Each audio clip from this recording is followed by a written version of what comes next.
Hello दोस्तों, कैसे हो आप सब। आप सभी को प्यार भरा नमस्कार। स्वागत है आपका अपने यूट्यूब चैनल पॉइंट एजुकेटर में। और आज मैं जो वीडियो लेकर आई हूँ इसमें हम 2019 में जो पेपर हुआ था एचटेट का, उसमें पीआरटी लेवल के क्वेश्चन करेंगे।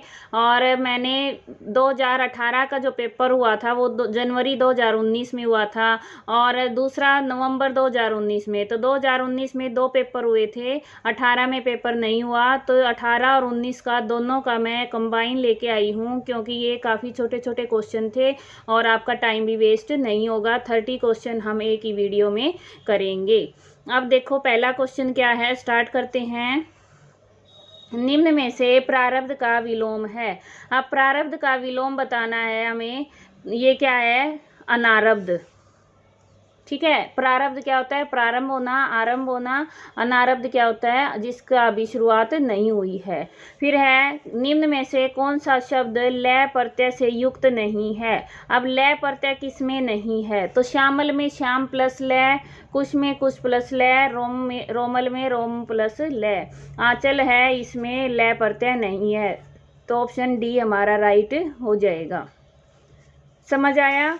नेक्स्ट देखो, निम्न में से किस व्यंजन का उच्चारण दंत्य नहीं है। अब दंत्य नहीं है ये बताना है।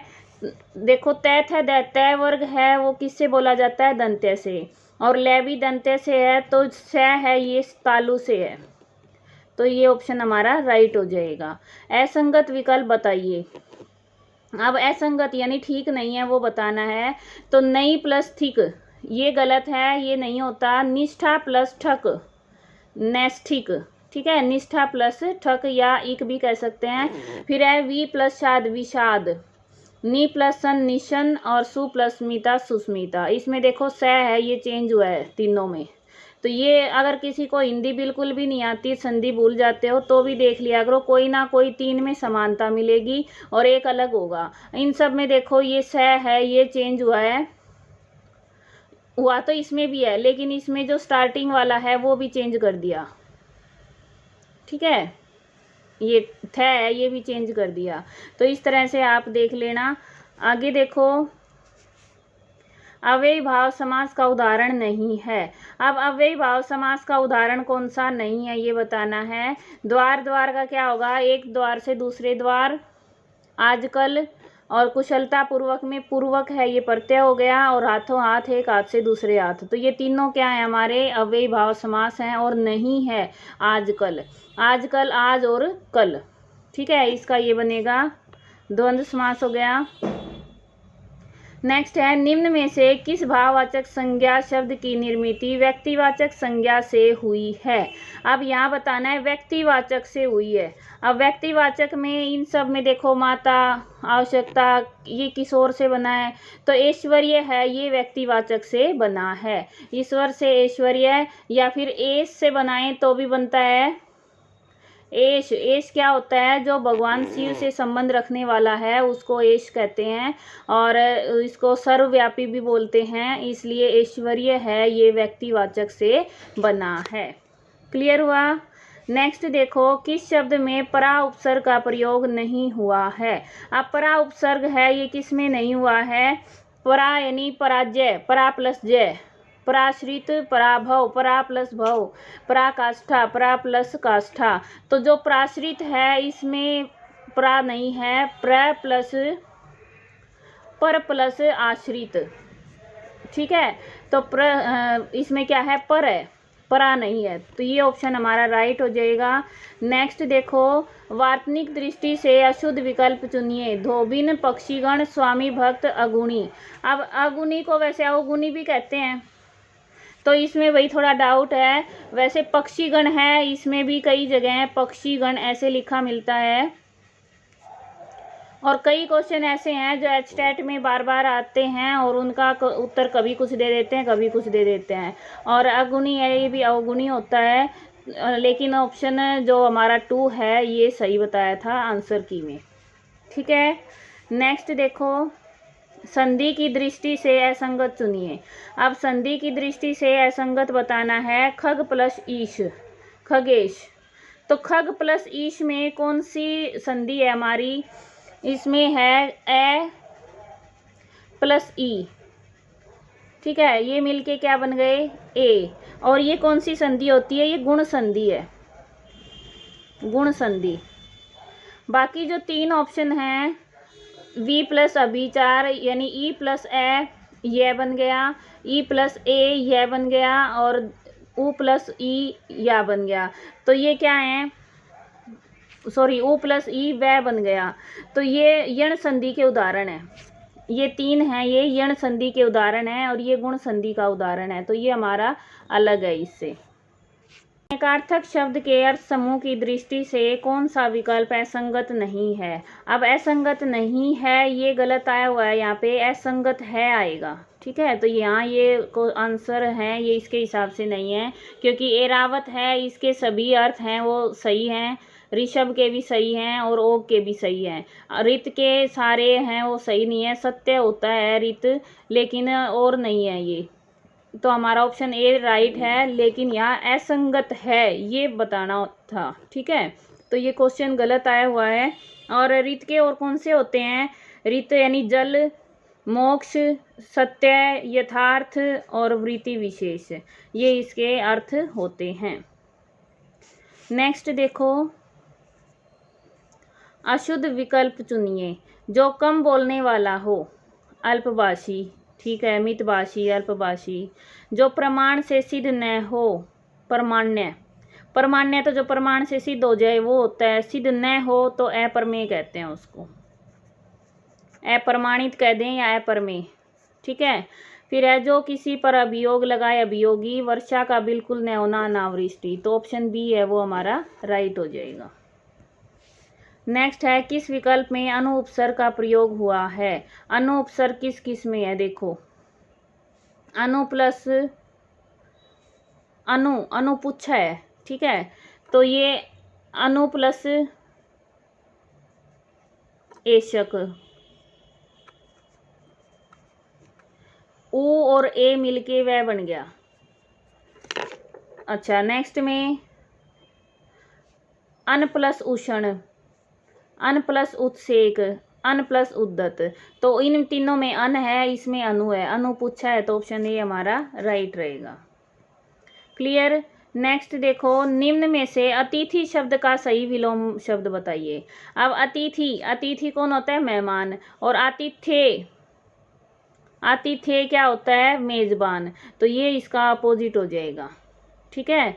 आतिथ्य होता है मेजबान, अतिथि होता है मेहमान। तो मेहमान का उल्टा क्या होता है, विलोम क्या होता है, मेजबान। जो घर में है, जो स्वागत करे वो मेजबान, और जो आए वो अतिथि। नेक्स्ट है, निम्न में से भाववाचक शब्द छांटिए। अब भाववाचक शब्द छांटना है। युवक, युवक जातिवाचक हो गया, चिकित्सक जातिवाचक हो गया।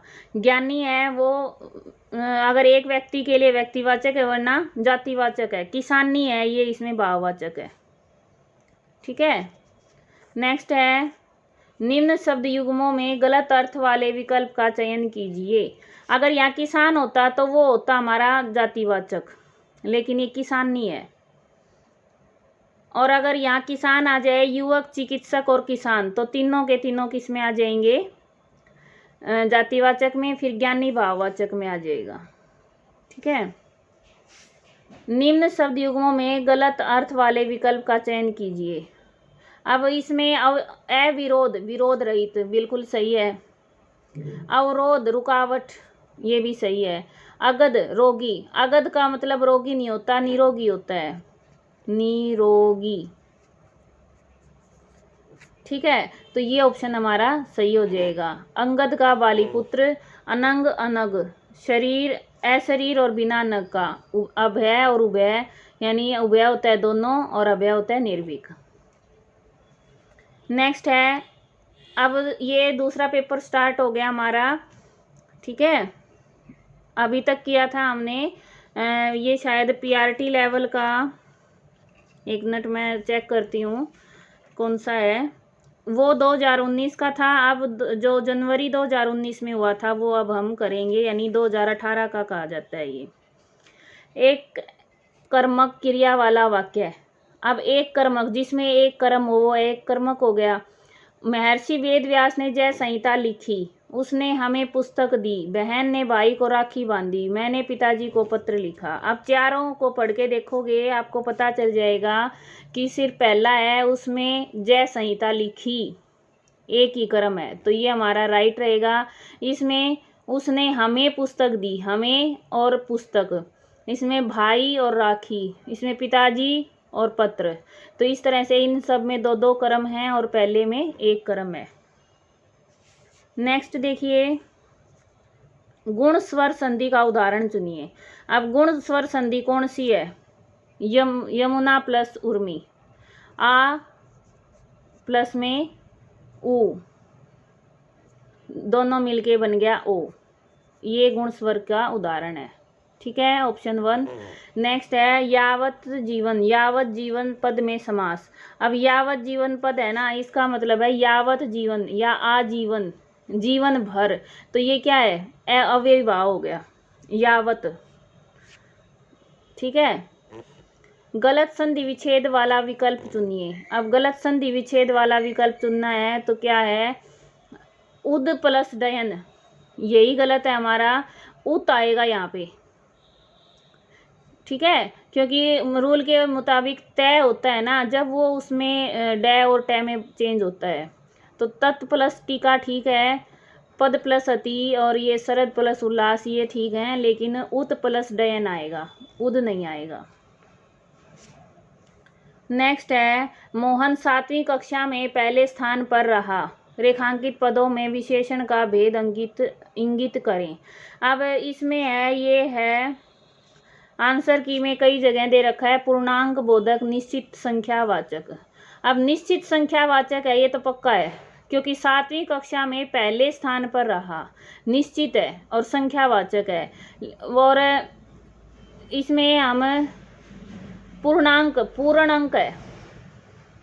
ठीक है, पूर्णांक है, ये पूर्ण होता है, जैसे पहला दूसरा तीसरा यानी हाफ और उसमें सवा करते हैं ना, वो इस तरह से नहीं होता, वो होता है पूर्णांक बोधक। और इसमें अगर पूर्णांक बोधक नहीं होता तो कौन सा आ सकता है? क्रमवाचक निश्चित संख्यावाचक विशेषण भी आ सकता है।